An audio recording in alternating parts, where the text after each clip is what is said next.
falar de Jesus é uma das coisas que eu mais gosto na minha vida, porque só eu sei o que ele fez em mim e eu não posso guardar para mim tudo que ele fez na minha vida.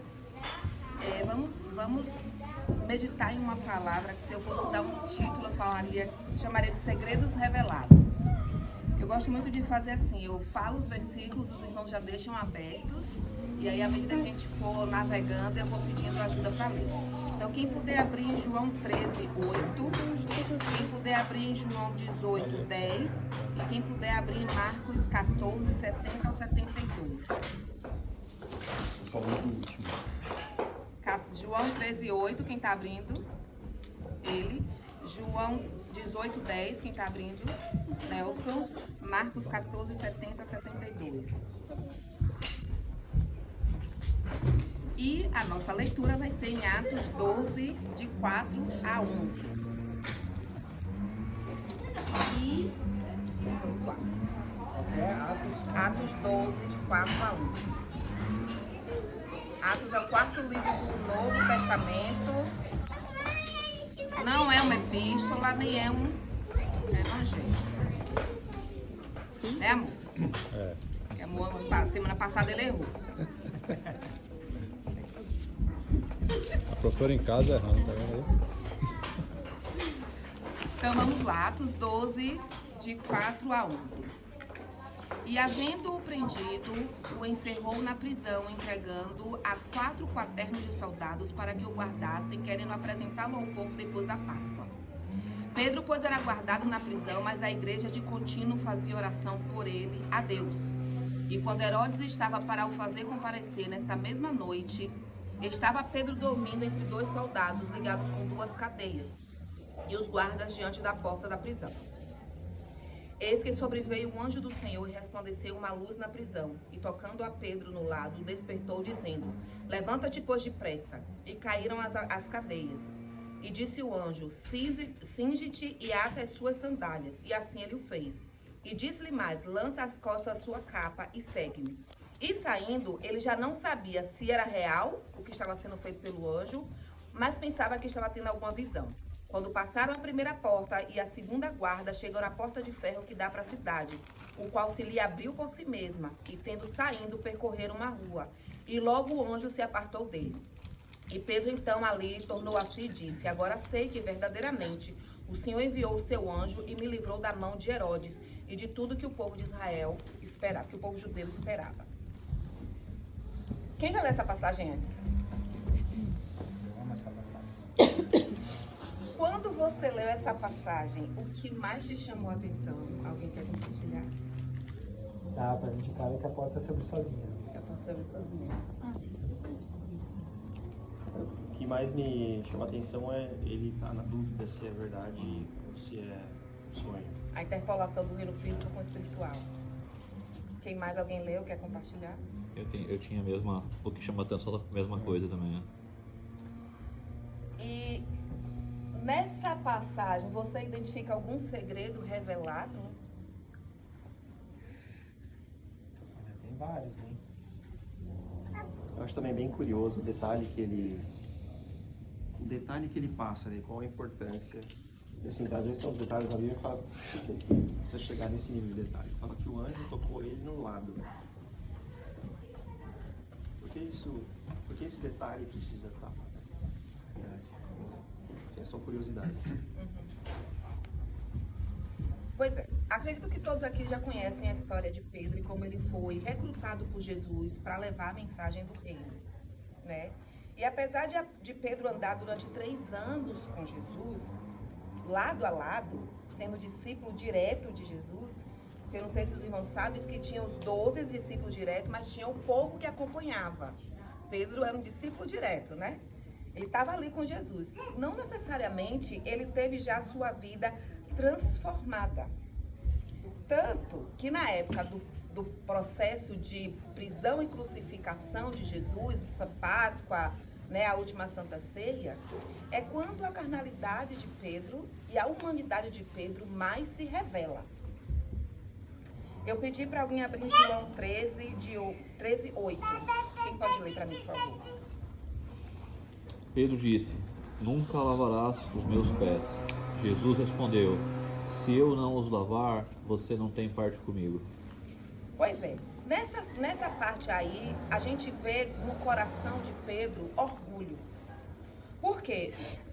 A cerimônia do lava-pés era dedicado para um servo, o servo de escalão mais baixo dentro de uma casa, que tinha esse trabalho de lavar os pés das pessoas. Jesus queria mostrar para os discípulos ali a importância da humildade. Pedro é o único que diz, não, meu pé o senhor não vai lavar, não. Todo mundo, se você ler um versículo anterior, você vai ver que ele já tinha lavado os pés dos outros, de alguns outros. Não fala quantos lavou antes, quantos lavou depois.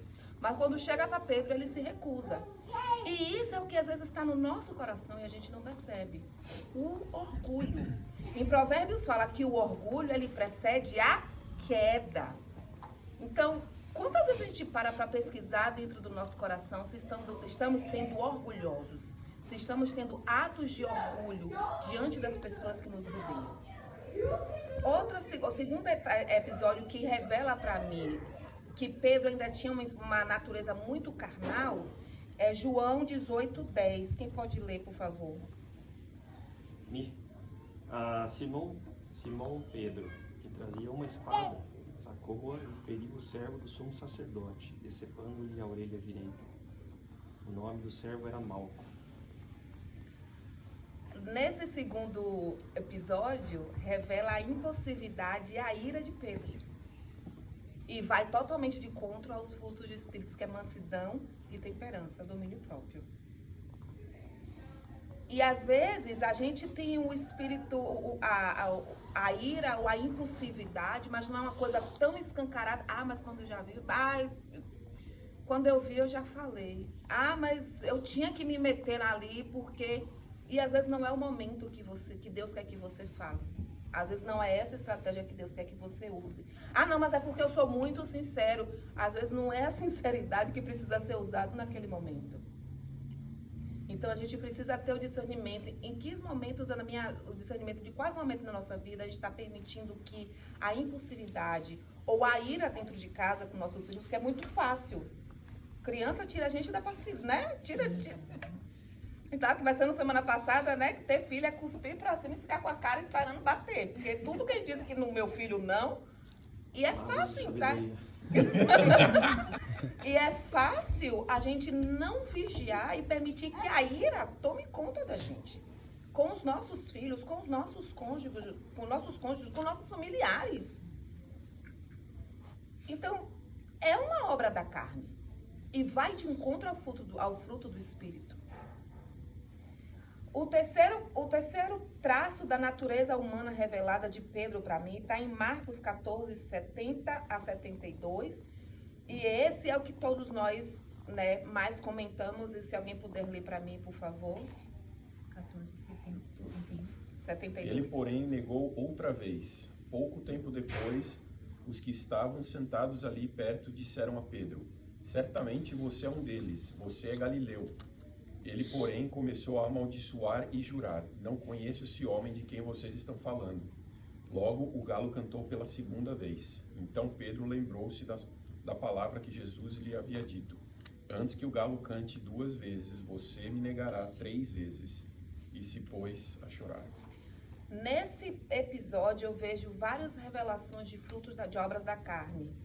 Primeiro, covardia e medo. Segundo, a mentira. E ele ainda jura em cima da mentira. E a palavra fala sobre o falar do crente ser sim, sim, não, não, que passar disso é procedência maligna. Entra a ira, porque a ponto dele espraguejar, ele ficou irado com a afirmação que estavam fazendo.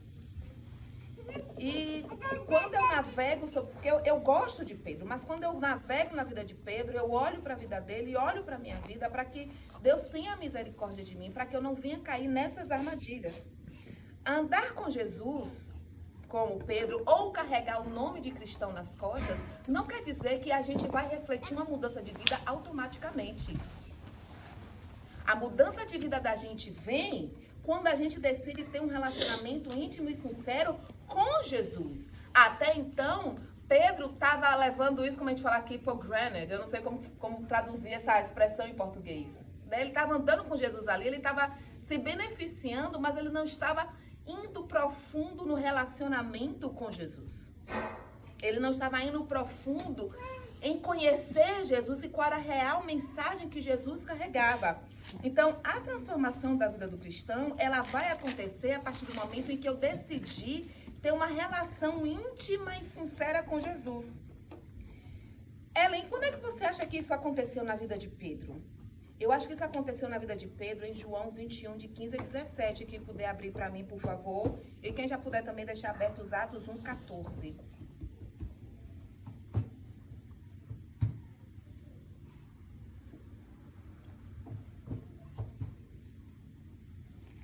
Depois de comerem, Jesus perguntou a Simão Pedro: Simão, filho de João, você me ama mais do que estes? Ele disse: Sim, Senhor, tu sabes que te amo. Jesus disse: Cuide dos meus cordeiros. Novamente Jesus disse: Simão, filho de João, você me ama? Ele respondeu: Sim, Senhor, tu sabes que te amo. Jesus disse: Pastorei as minhas ovelhas. Pela terceira vez, ele lhe disse: Simão, filho de João, você me ama? Pedro ficou triste porque Jesus lhe perguntou pela terceira vez: Você me ama? E ele lhe disse: Senhor, tu sabes todas as coisas e sabes que eu te amo. Jesus lhe disse: Cuide das minhas ovelhas. Por que Jesus perguntou a Pedro 3 vezes se ele o amava? O que é que os irmãos acham? Para neutralizar as 3 vezes que ele negou.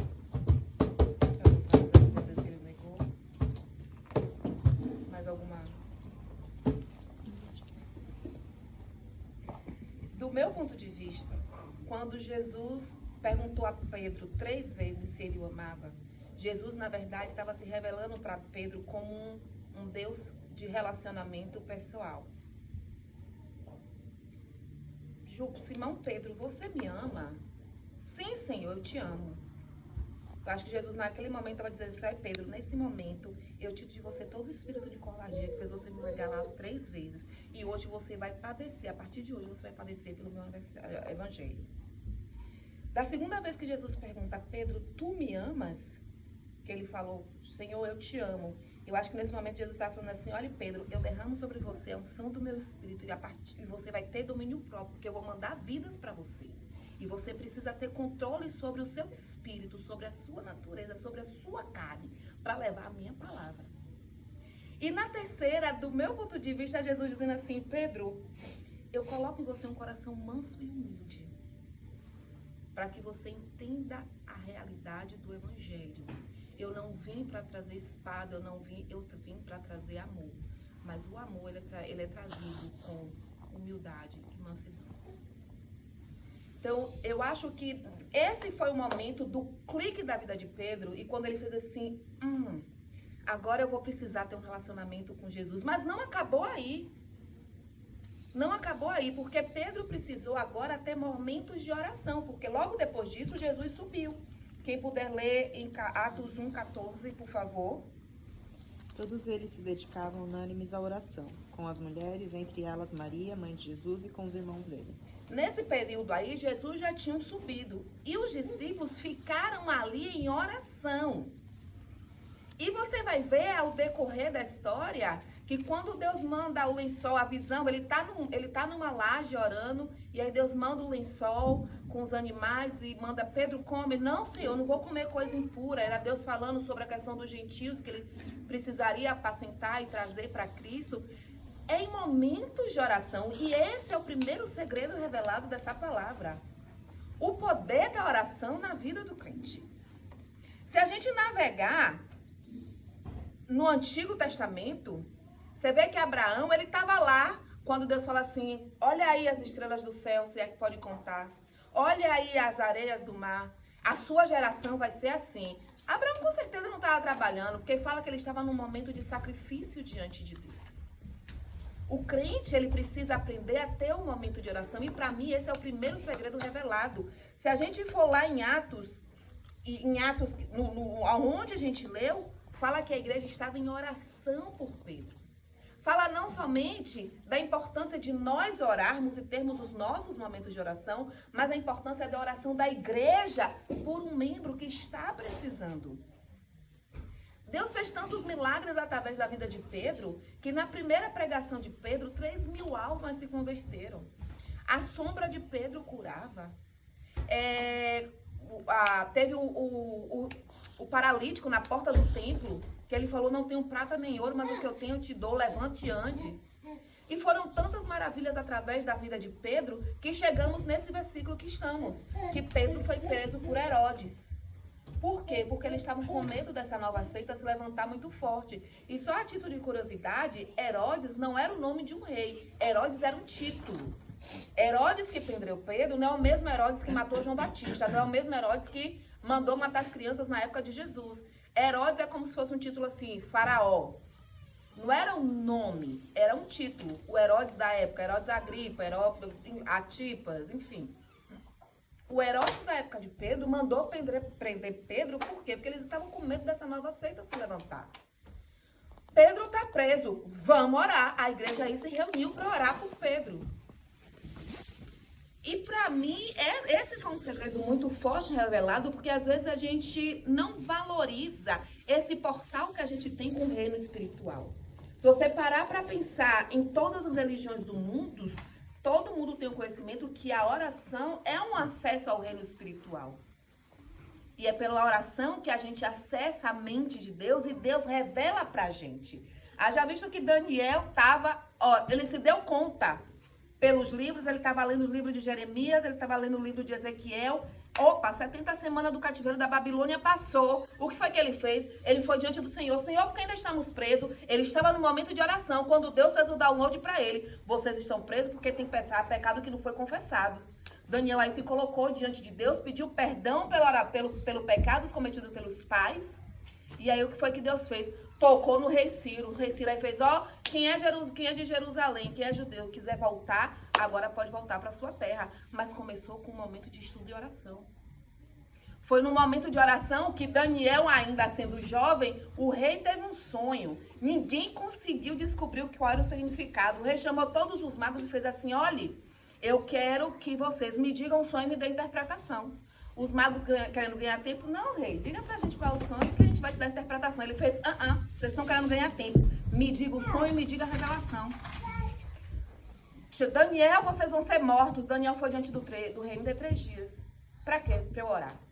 Daniel foi orar. Quando Daniel foi dormir, Deus se revelou para Daniel, deu o sonho e deu a interpretação. Daniel veio, contou ao rei, o rei fez, isso mesmo. É no momento de oração que a gente acessa qual é o pensamento de Deus para a nossa vida, só que nós estamos negligenciando esse tempo. É muito mais importante trabalhar, é muito mais importante tanta coisa. E tenhamos em mente que a oração ela não é um diálogo. A oração não é um monólogo, a oração é um diálogo. Às vezes a gente chega diante de Deus como se Deus fosse um psicólogo, vomitamos tudo, pedimos, terminei ali, levantei e acabou, terminei minha oração. E a parte de que Deus responde a você fica onde?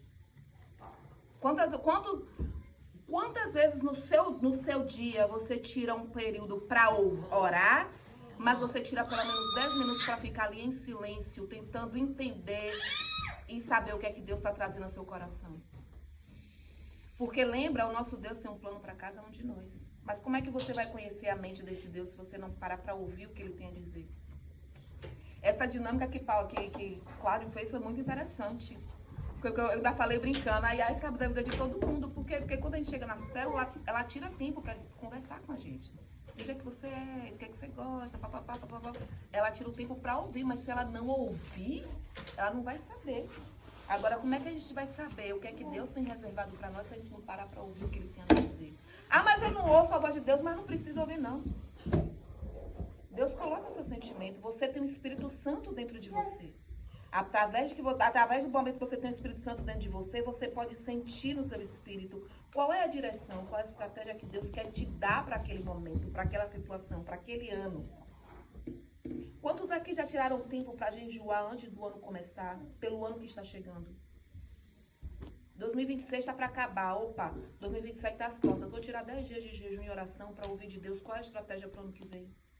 E por isso que muitas vezes a gente tem as bênçãos retidas e não sabe como navegar, porque não é na força do nosso braço, é na estratégia de Deus.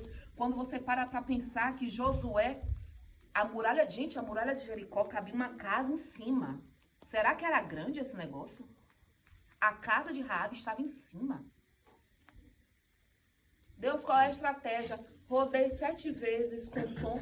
Chega a ser boba a instrução. A instrução chega a ser ridícula. Se você parar para olhar com os olhos humanos, a casa vai cair com o pessoal andando ao redor, tocando trombeta. Chega a ser um negócio assim, ridículo. Mas eu creio que Deus deixou isso revelado aqui pra gente entender assim, ei, não é na força do braço. Não é com espada, muitas vezes, que você vai ganhar. Às vezes, é na pequena estratégia que Deus vai colocar dentro do seu coração. E nessa estratégia, você vai suceder no seu trabalho, você vai suceder no seu processo, você vai suceder em tudo que você tiver que fazer. O segundo segredo revelado que eu enxergo nessa palavra, como você falou, ele já não sabia mais o que era real, o que era espiritual, o que era físico, o que era... O reino espiritual, ele é tão real, que se a gente parasse para entender o impacto que ele tem no reino físico, a gente pensaria 2 vezes antes de lançar uma palavra. A gente pensaria 2 vezes antes de acreditar em certas coisas, de cometer certos atos. Eu estava assistindo uma pregação do pastor Marco Feliciano, um short no Instagram do Marco Feliciano, e eu não tinha prestado atenção. O carnaval ontem começou no Brasil, numa sexta-feira 13. Aí uma escola de samba vem e coloca as bruxas estão soltas. Será que isso não tem ligação espiritual?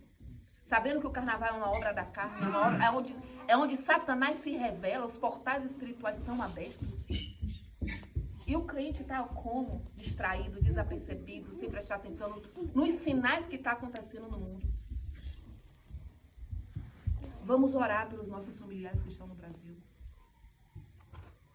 Porque não foi por acaso que esse carnaval foi aberto numa sexta-feira 13. Não foi por acaso que Satanás, que é o príncipe desse século, está manipulando as coisas e está todo mundo desapercebido. O reino espiritual existe, ele é mais real do que a gente pode imaginar. Mas e o crente, ele vai fazer o quê? Ele vai orar. Porque esse é o portal que ele tem para acessar a mente de Deus e suceder nessa vida. Então, essa palavra, ela falou muito forte no meu coração e, como eu falei, falar de Jesus é uma das coisas que eu mais gosto. Eu não podia ficar com isso só para mim.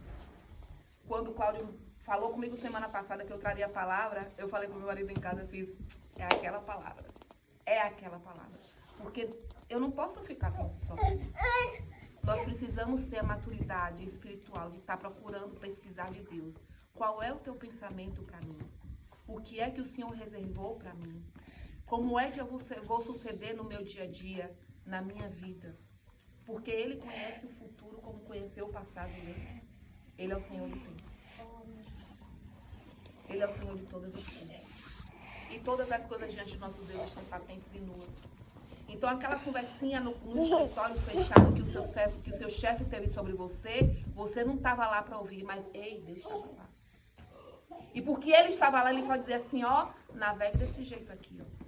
Porque a conversa que foi tida foi assim, assim, assim, você vai fazer assim, e ele vai te dar a estratégia para você saber se movimentar. Mas, para isso, a gente precisa gastar tempo em oração, entendendo qual é a real vontade de Deus para as nossas vidas. E com isso eu quero agradecer a